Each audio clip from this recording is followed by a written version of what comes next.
Bismillahirrahmanirrahim. Assalamualaikum warahmatullahi wabarakatuh. Waalaikumsalam warahmatullahi wabarakatuh. Apa kabar kalian semua? Ya, pada materi kali ini Ibu akan menjelaskan tentang sejarah bahasa Indonesia. Mungkin kalian ketika SMA juga kan sudah pernah diajarkan tentang bahasa Indonesia ya. Bahasa Indonesia itu gampang-gampang susah ya. Dibilang gampang karena bahasa percakapan sehari-harinya kan kita menggunakan bahasa Indonesia ya. Dibilang susah kalau udah terkait dengan apa? Ejaan, tentang tata caranya kan. Kalau kita menulis, apalagi kalau kalian menulis ini apa makalah itu kan harus sesuai dengan ejaan yang disempurnakan atau kayak ya. Lain dengan kalau kita umpamanya berbicara di luar, kita tidak menggunakan bahasa yang sesuai dengan yang ada di kamus ya, itu kira-kira. Nah, Ibu akan menjelaskan.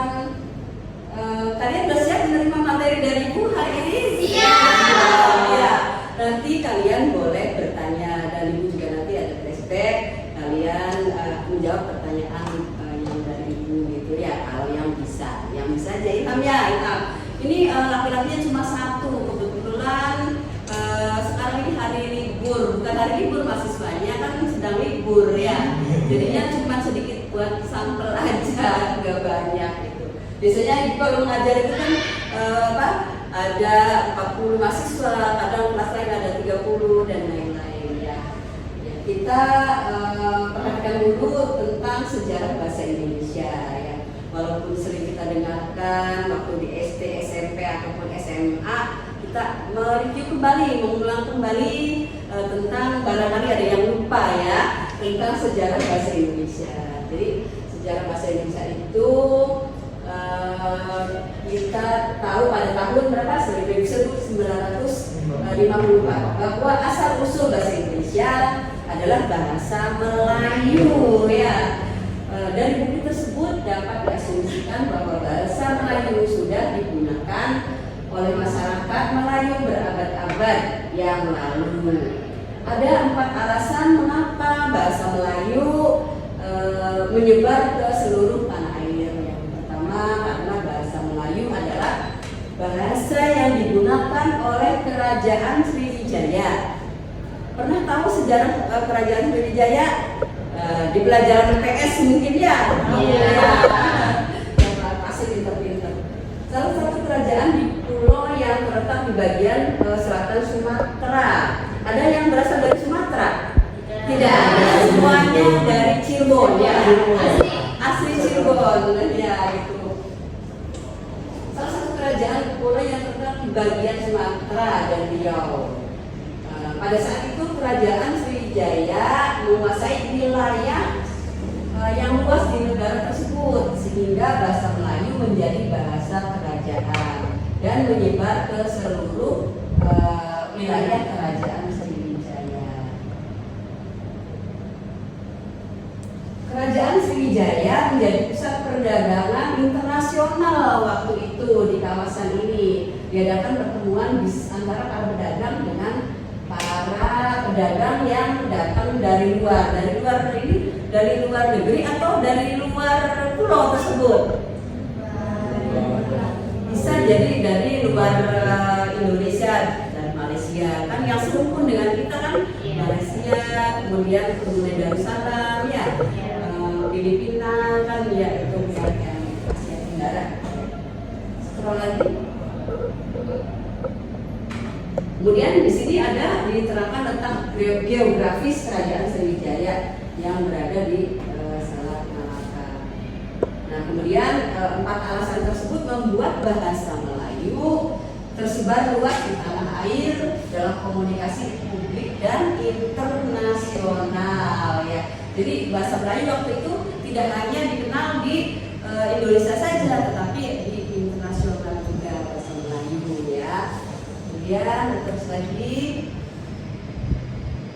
nah kesimpulannya bahwa bahasa Indonesia dalam sistem simbol dan tanda yang dimaksud dengan sistem simbol adalah hubungan antara simbol pada hubungan antara tanda-tanda dan makna ciri-ciri bahasa tersebut.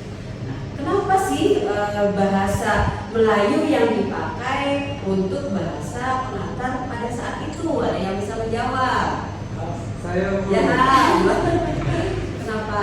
menurut sumber yang sudah saya kutip, Iya. bahasa Melayu itu dianggap netral, Bu, dan mudah dipahami sehingga dipilih sebagai bahasa pemersatu bangsa pada saat itu, Bu. Nah, bagus ya. Ada yang lain? Kenapa bukan bahasa Sunda yang dipakai? Ada yang bisa menjelaskan, Neng? Sedikit saja, tidak apa-apa. Mungkin karena dalam bahasa Sunda dan Jawa itu banyak kata-kata lain kan ya berlipat gitu ya, ada contohnya makan, jadi Maknanya itu betul ya. Ya. terus bahasanya juga lebih mudah pakai bahasa sehari-hari. Itu ya, bagus ya. Jadi salah satunya kalau bahasa Sunda atau bahasa Jawa yang diangkat sebagai bahasa persatuan waktu itu, maka banyak sekali maknanya atau artinya. Satu kata beberapa arti, kan bingung ya. Kalau satu kata beberapa arti, apalagi Indonesia itu kan beragam kan, dari Sabang sampai Merauke, ada bahasa Sunda, ada bahasa Padang. Kalau orang Padang nggak mungkin ngerti ya, kalau kita masih di Jawa Barat mungkin mengerti gitu apa arti itu makan. Makan itu bisa diartikan tuang, dahar, kemudian maem ya, tergantung daripada orang yang diajak bicaranya gitu. Kalau umpamanya kita menggunakan kata dahar buat orang yang lebih suka kata orang Sundanya, itu katanya kasar. Yang ininya apa nih? Yang apa namanya? Yang harusnya apa tuh? Bukan tuang ya? Iya tuang. Iya tuang ya. Kalau tuang betul ya, harus ya tuang. Jadi ada tingkatan-tingkatannya. Oleh karena itu ya udah pastilah orang akan memilih yang gampang dan efisien, ya gampang dipahami, gampang dimengerti. Ya. Itulah makanya bahasa Melayu dijadikan bahasa persatuan. Kemudian setelah jadi persatuan kan jadi bahasa nasional. Ada yang masih ingat bahasa nasional diresmikan tanggal berapa? Tanggal berapa tadi? Pada tanggal 28 Oktober, Bu, tahun 1928. Itu sebagai bahasa Melayu, sebagai bahasa persatuan, bahasa Indonesia, sebagai bahasa apa namanya tuh, bahasa kenegaraan. Tanggal berapa? Pada tanggal 18 Agustus, Bu. Iya, 18 Agustus. Kalau sebagai bahasa persatuannya tadi tanggal 28 Oktober 1928. Nah, baru diresmikan sebagai bahasa Indonesia sesuai dengan pasal berapa? 36 ya, ayat 3 kan ya, bahasa satu berbahasa kami Sumpah Pemuda. Ingat nggak Sumpah Pemuda? Ya, di Sumpah Pemuda. Nah, itu yang di poin ketiga yaitu berbahasa Indonesia, yang satu yaitu bahasa Indonesia. Jadi pada tanggal berapa?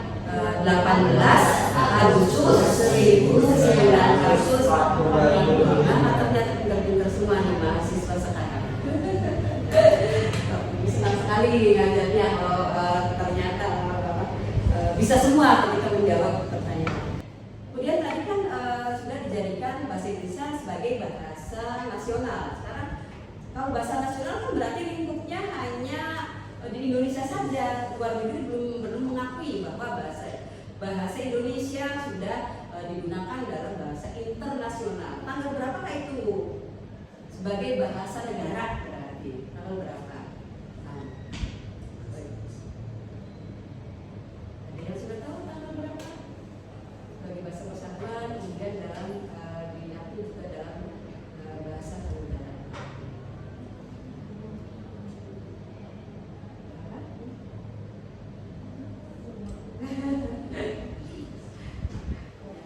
Jadi tanggal berapa? 2000? Iya.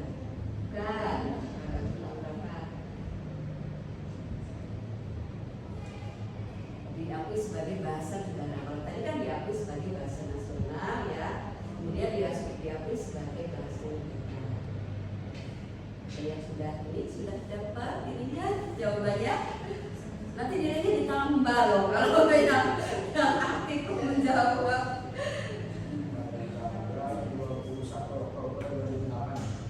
Bukan, kalau bahasa negara 29 kan mundur kalau dari iya.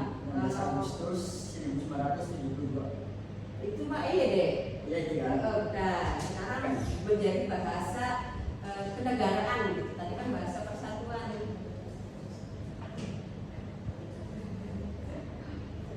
Kalau EYD tahun 1972 disediakannya kerjaan yang sempurnakan itu. Tapi kalau bahasa Indonesia diakui sebagai bahasa negara setelah merdeka atau berapa? Ya, setelah 15 Agustus. Ya, jadi sama. Jadi bahasa Indonesia diakui sebagai bahasa persatuan dan bahasa kenegaraan pada tanggal berapa? 18 Agustus 1945. Tanggalnya sama, bulannya sama, ya cuma ini aja ya tanggalnya ya. Kalau di persatuan kan sebagai bahasa persatuan tanggalnya 16 ya. Ya mungkin itu saja yang untuk materi kali ini. Ada pertanyaan tidak tentang terkait dengan sejarah bahasa Indonesia?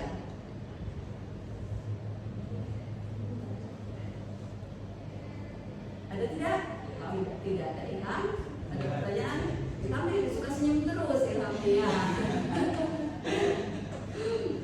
Kalau tidak ada mungkin diakhiri sampai di sini dulu ya. Jangan lupa nanti minggu depan kalian bisa bertanya lagi ya untuk materi selanjutnya. Kalau sekarang kan tentang sejarah, mungkin minggu depan tentang ejaan yang bisa digunakan. Kita pokoknya selama setengah semester ini kita akan belajar bahasa Indonesia. Walaupun kalian bukan dari jurusan bahasa Indonesia, nanti kalian akan pandai berbahasa Indonesia. Siapa tahu di antara kalian nanti ada yang pinter juga ngekos. Itu dari mana ilmunya? Dari bahasa Indonesia. Dari presenter kan, dari pemimpin tahlil juga ya. Kan harus pakai bahasa juga kan. Kemudian kita berdakwah, khutbah dan lain-lain. Kalau khutbah itu biasanya kalau dulu sih kita nanti dapat amplop gitu. Itu kan dari bahasa Indonesia. Jadi misalnya orang KPI, orang perbankan, kita harus juga, apalagi kita kan NB-nya itu dari UIN Cyber Syekh Nurjati Cirebon. Ya, yang ininya kan NB-nya kalau IAIN itu identik dengan apa? Keagamaan. Jadi jangan ada alasan kalau saya jurusannya perbankan syariah tapi tidak bisa ngaji gitu. No, nggak boleh itu ya. Jadi harus pintar. Mungkin itu saja ya yang bisa ibu sampaikan untuk materi kali ini. Mudah-mudahan banyak manfaatnya. Kita lanjutkan lagi minggu depan ya. Jangan lupa diulang lagi di rumah ya untuk sejarah bahasa Indonesia. Minggu depan nanti akan ada pretest ya. Nanti akan ibu ulang, ibu tanya lagi nanti minggu depan gitu ya. Demikian mudah-mudahan bermanfaat. Ibu akhiri dengan sama-sama membaca hamdalah.